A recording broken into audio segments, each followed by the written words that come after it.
A new poem. I'm going to read it out from the screen, so it's going to look a little odd, but this is an experiment. Let's see how it goes. So, a new poem, realities/stories. You disagree with me. I disagree with him. He disagrees with her. She disagrees with them. They disagree with everyone. They fight them. They kill them. They exterminate them. Or wish to. Why? Isn't the world, the universe, an objective reality? No matter who I am, I will still get an electric shock, get washed away in a tsunami, get cut in half under a train if another human will in the exact same situation. Yet, men cut men in half.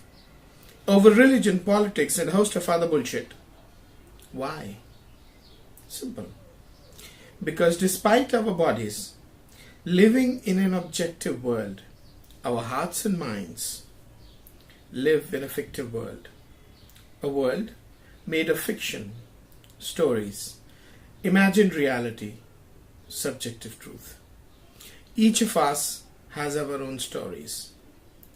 Not deliberate lies, not mean-minded fabrications, only passionately lived unrealities, which are all too real for us. Homo sapiens is a self-delusional species. And so, because these stories gave us our unparalleled power, these stories are our greatest strength and our greatest weakness.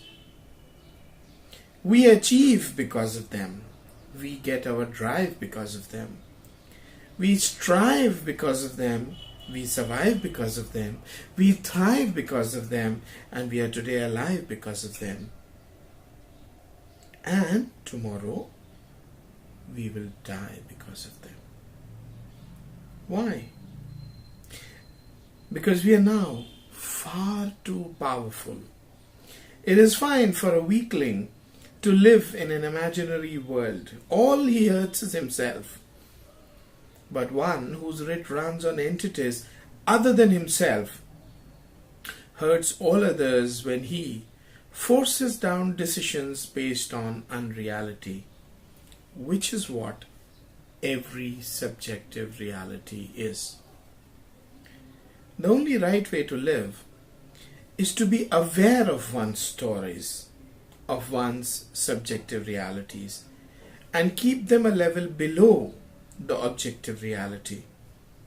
For only then does the universe back us in our endeavors.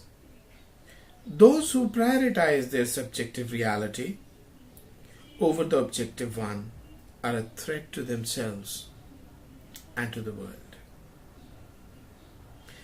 Further, when the interests of two power centers clash, unless they are both based on objective reality or on the exact same subjective reality, which almost never happens, they fight.